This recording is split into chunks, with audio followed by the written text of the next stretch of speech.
Nous sommes jeudi 20 août. Mesdames et messieurs, bonsoir et merci pour votre fidélité au programme de Chérif la télévision. Bienvenue dans ces 18 heures de l'actualité que nous ouvrons par ces titres. C'est parti pour les activités du Mawlud de Nabawi 2026. C'était autour d'une rencontre organisée par le groupement des leaders spirituels musulmans du Mali sous l'égide du guide spirituel des Ansar à Seydi Chérif Ousmane Madane Haïdara.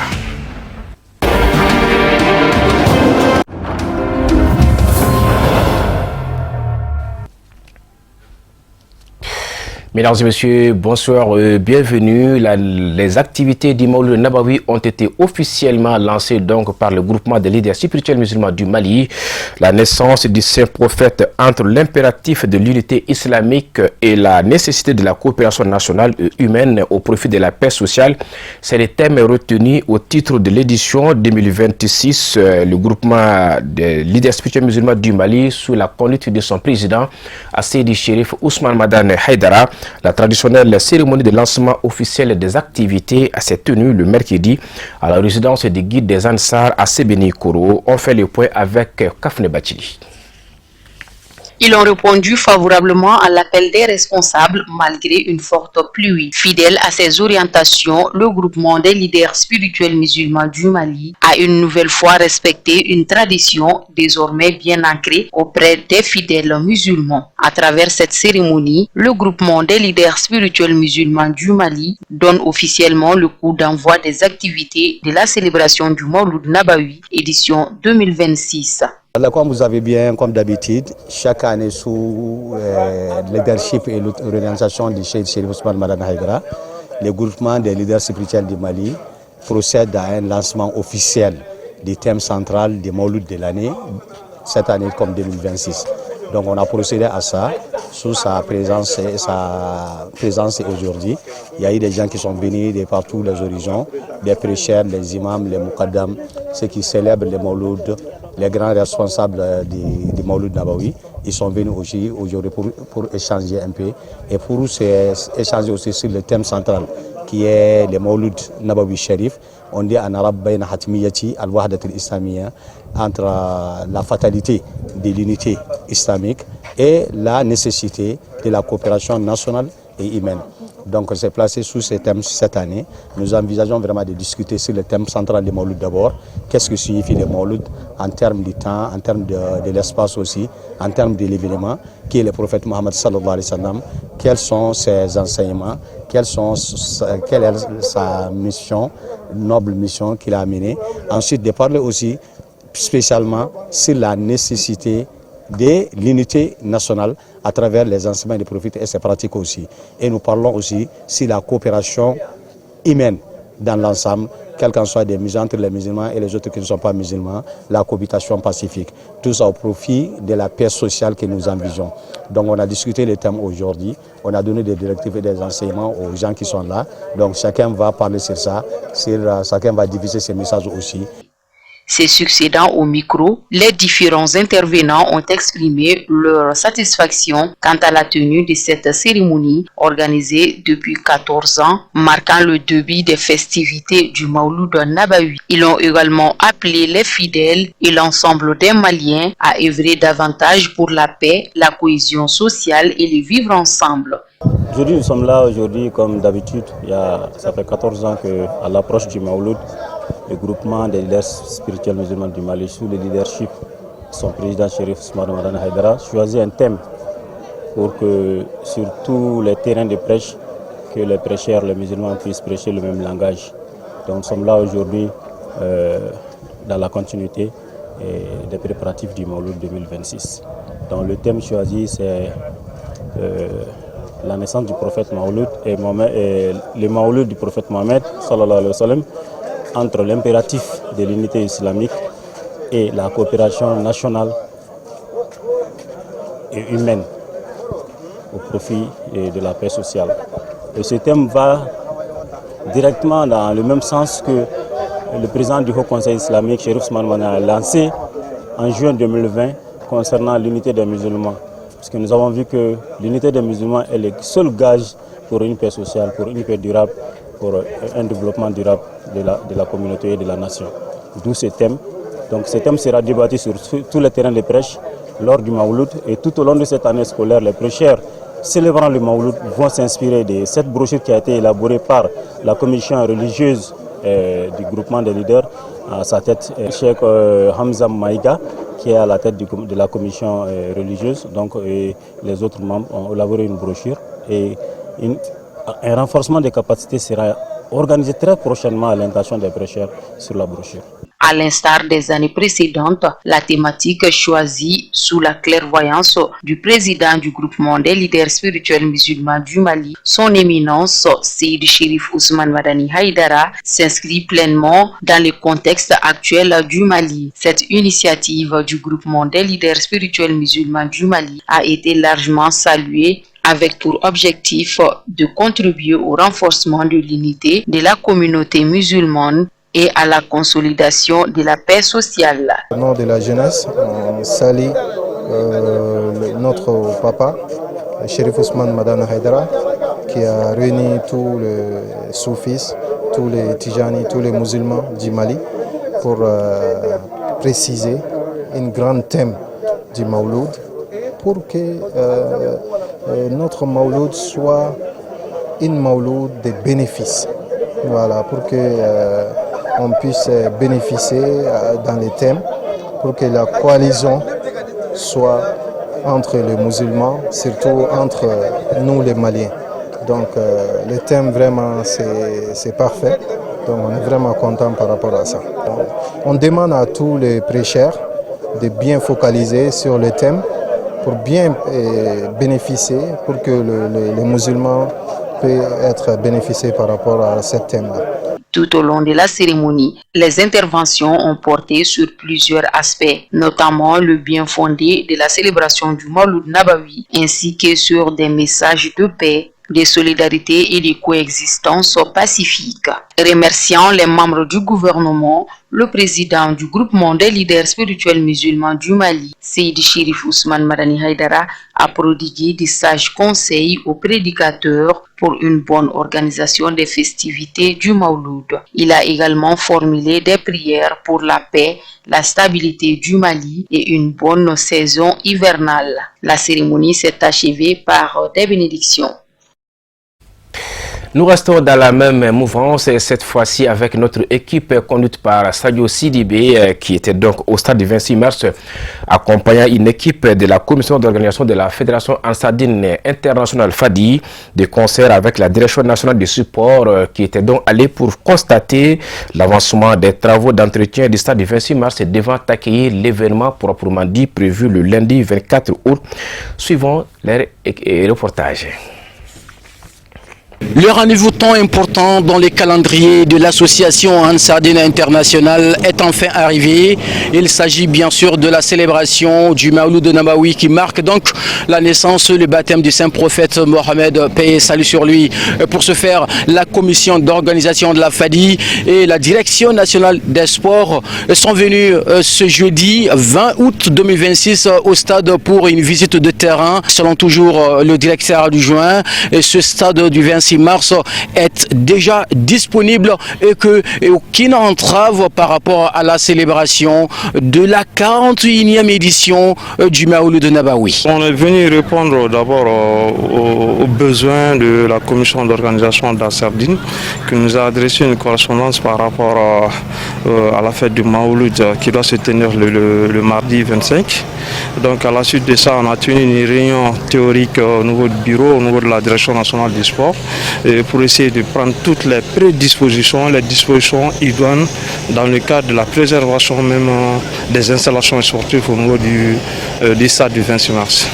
Et c'est à la suite de cela qu'on s'est dit, comme c'était d'abord une prise de contact, de réunion, maintenant il faut qu'on se donne un jour, qui est aujourd'hui le jeudi, pour qu'on puisse être ici à la pelouse au niveau du stade du 26 mars et regarder quelles dispositions on peut prendre dans le cadre de la préservation des installations sportives par rapport à ça. Le stade du 26 mars est un stade dont la capacité est de 50 000 places, vous voyez. Donc, et cette année, donc, qui coïncide avec la 41e édition de la célébration du Mawlud Nabawi, marquant la naissance et le baptême du saint prophète Mohammed, paix et salut sur lui. On est sur les dispositions à prendre ensemble dans un consensus mutuel. Parce qu'on vient de toujours se rénover la pelouse ici pour qu'on puisse abriter le mois prochain les différentes compétitions qui doivent être accueillies ici. Donc maintenant, en prélude de cela, il y a la fête de Mawlud qui doit être organisée au niveau de ce stade. Donc on est venu voir sous l'instruction du ministre de la Jeunesse et des Sports de regarder qu'est-ce qu'il y a à préserver au niveau des installations pour qu'il n'y ait pas des conséquences idoines qui peuvent être impactées.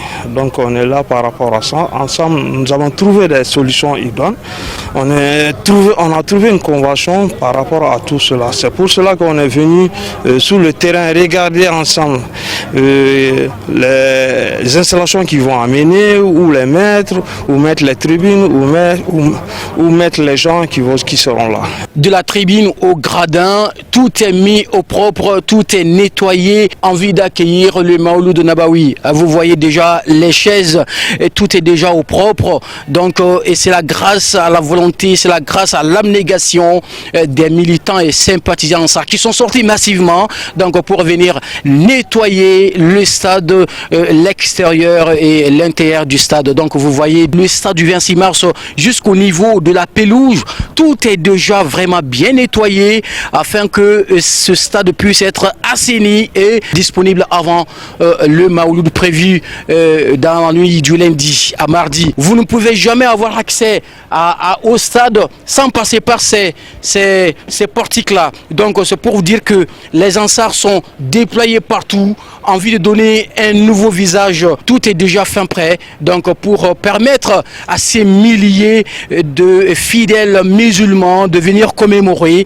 la 41e édition du Mawlud Nabawi. Vous voyez à la descente des escaliers, ça aussi ça a été bien nettoyé, bien assaini grâce à la volonté, grâce à l'implication et à la détermination des militants et sympathisants ansar. Même les escaliers sont également très bien propres, vous voyez. Donc, et nos sœurs qui sont également à la tâche. Depuis 7 h du matin, elles sont là, elles sont déployées, elles sont engagées donc à tout faire pour que le monde entier puisse être témoin oculaire de cette 41e édition des festivités du Mawlud Nabawi. Nous avons eu les instructions pour qu'on puisse les mettre à disposition l'espace. Maintenant, il suffit simplement de faire une préservation des installations sportives qui sont là. On est venu simplement s'imprimer de cela et les dire, voilà, il faut préserver ça, il faut préserver ça, il faut pas ça, il faut pas ça. Donc je pense qu'aujourd'hui, ça a été une satisfaction. L'année passée, vraiment, il y a eu beaucoup de choses qu'on a améliorées et qu'on veut se conformer à cette copie. Et c'est pour cela qu'on est là, pour prendre, sinon même pour essayer d'améliorer certaines dispositions aussi. Ce que nous voyons en réalité aujourd'hui, je dirais qu'on a une satisfaction. Je ne dirais pas totale, mais je dirais partielle pour l'instant. En attendant les jours à venir, le jour J aussi de l'événement. Alors vous voyez, nous sommes à l'extérieur du stade du 26 mars pour dire que les travaux qui ont été effectués ce matin pour embellir le stade, l'extérieur et l'intérieur du stade prouvent à suffisance que donc tout est déjà mis en œuvre pour permettre aux pèlerins, et selon le superviseur général, donc qui viendront des 4 coins du monde donc pour assister à ce rendez-vous incontournable donc qui a lieu chaque année à l'occasion de la célébration de la naissance et le baptême du saint prophète Mohammed, paix et salut sur lui. Donc le rendez-vous est donc pris pour ce lundi à partir de 20 h au stade du 26 mars sous le leadership éclairé du président de la fêtière islamique du groupe de leaders spirituels musulmans du Mali et guide spirituel des Ansars à Seyd Cherif Ousmane Madane Haïdara.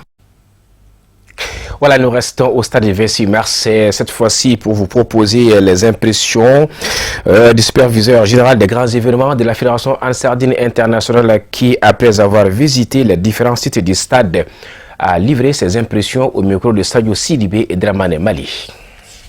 Nous remercions le bon Dieu qui nous a facilité cette tâche ce matin, d'être là avec l'équipe du ministère de la direction du stade de 26 mars et la direction nationale du sport. Vraiment, nous sommes très ravis, très rassurés. Donc, les dispositions prises par le staff du stade de 26 mars, vraiment, tout ce que nous avons vu ce matin, vraiment nous a rassurés davantage que le stade est à notre disposition entière et qui peut abriter tous nos pèlerins, donc venant de Mali et à l'extérieur du Mali. Depuis un mois à peine, donc nous avons commencé à faire la démarche donc du ministère de la Sécurité, donc pour avoir des agents donc à notre disposition pour la bonne sécurisation ou bien encore pour sécuriser le stade, pour sécuriser aussi nos pèlerins et leurs biens. Donc nous avons vu aussi que cette disposition est prise entièrement. Donc nous sommes très ravis et nous sommes très rassurés que les gens seront sécurisés et leurs biens aussi. Voilà, Inch'Allah, un grand merci à l'équipe de Chirfla qui a donc accompagné cette délégation de la FADI. L'actualité sur tout autre plan, la période hivernale, les bas sont pleins au Mali en cette période. Une période généralement marquée par des pluies occasionnant le plus souvent la propagation des ordures dans les rues, dans les caniveaux. La situation en question provoque des maladies telles que le paludisme et bien d'autres. Interrogé sur le sujet, le maire de la commune rurale de Djogar a livré ses impressions. Il est au micro de Samaïra Sanogo et Draman Mali. Nous sommes à saison de pluie. Là où nous sommes, il y a des caniveaux qui sont remplis avec des salebrités. Ils sont remplis avec beaucoup de choses. Mais là où nous sommes maintenant, à Dio, nous, on a un grand marché, supermarché vraiment. Je peux dire supermarché. Parce que notre foire là, c'est 3 jours. Donc chaque semaine, notre marché, il y a des équipes de nettoyage. Et les caniveaux aussi, on a retiré les ordures dedans. Et je salue la Tranchon aussi, le président de la Tranchon et l'équipe des militaires qui sont à Dio. Et en passage aussi, ils ont fait sortir tous les ordures de la caniveau aussi.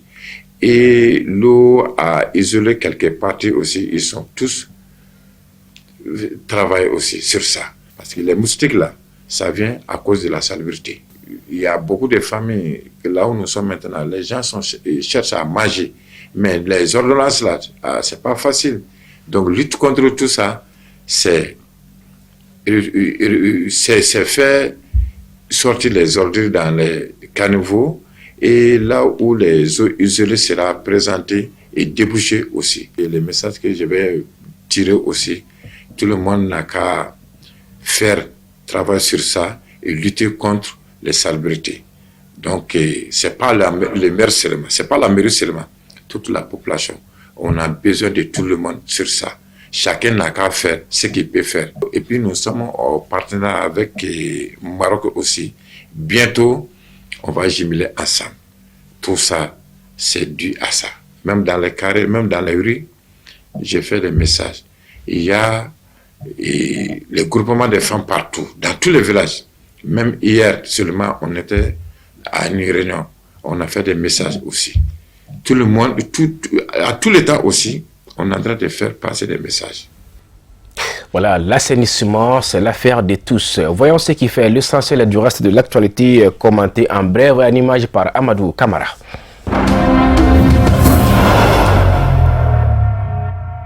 Le bilan de l'effondrement d'une mine d'or dans l'ouest de la République centrafricaine s'est alourdi à plus de 100 morts, ont indiqué mercredi un volontaire de la Croix-Rouge impliqué dans les opérations de secours et un responsable local. La mine artisanale s'est effondrée mardi matin dans le village de Zamboui, dans la préfecture de Nana Mambéré, à proximité de la frontière avec le Cameroun. Plusieurs survivants ont été grièvement blessés. Selon Gervais Kanakoro, un volontaire local de la Croix-Rouge participant aux opérations de secours, le bilan pourrait encore s'alourdir plusieurs personnes étant toujours portées disparues ou prises au piège sous les décombres, a indiqué Bernard B. Yankee, membre du conseil des jeunes de Zambouï.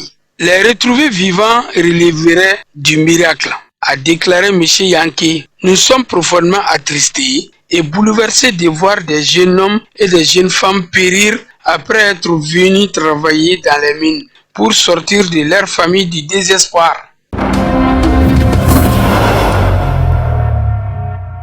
L'ancienne vice-présidente du Libéria, Joelle Howard Taylor, a été inculpée mercredi dans le cadre d'une enquête portant sur un présumé réseau international de trafic de stupéfiants opérant au Libéria et à l'étranger, a annoncé le gouvernement. Cette inculpation intervient alors que les autorités libériennes ont intensifié leur lutte contre le trafic de drogue après la saisie record de près de 4 tonnes de cocaïne, la plus importante jamais réalisée dans le pays. 3 autres personnes, dont 2 ressortissants croates et un Ukrainien, ont également été impliquées dans cette affaire et sont recherchés selon un communiqué du ministère de la Justice publié mercredi. Âgée de 63 ans, Joelle Howard Taylor est l'ancienne épouse de Charles Taylor, ancien chef de guerre devenu président du Libéria de 1997 à 2003. Elle a occupé le poste de vice-présidente de 2018 à 2024 aux côtés du président George Weah, après avoir été sénatrice de 2006 à 2018.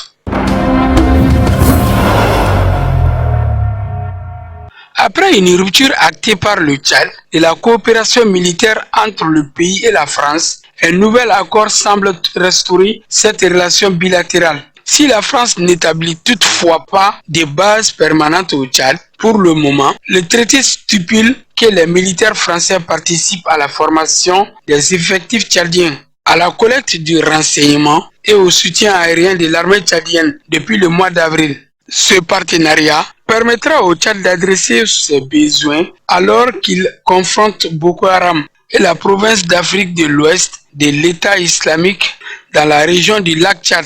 Le Tchad a restauré sa relation militaire avec la France, près de 18 mois après avoir exigé que les forces françaises quittent le pays à cause d'un différend sur le partage du renseignement dans le bassin du lac Tchad. Les responsables tchadiens avaient expulsé 1000 soldats français en janvier 2025. Ce départ avait mis fin à 65 ans de présence française dans le pays. À l'époque, les officiels français avaient déclaré que ce changement marquait pas la fin de la coopération militaire avec le Tchad.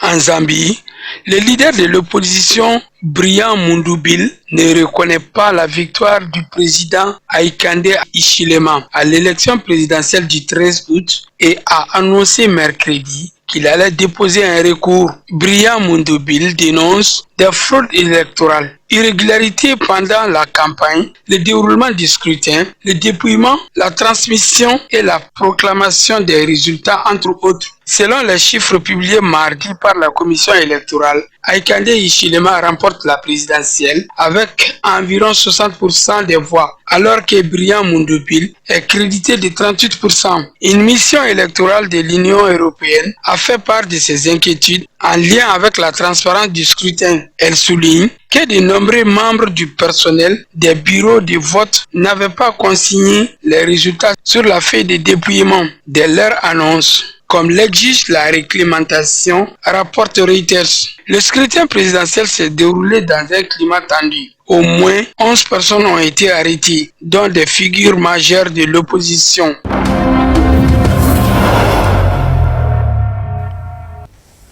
C'est sur ces images que nous refermons ces 18h. Un grand merci à vous de l'avoir suivi. Excellente suite de programmes sur Chirfla Télévision. Bonsoir.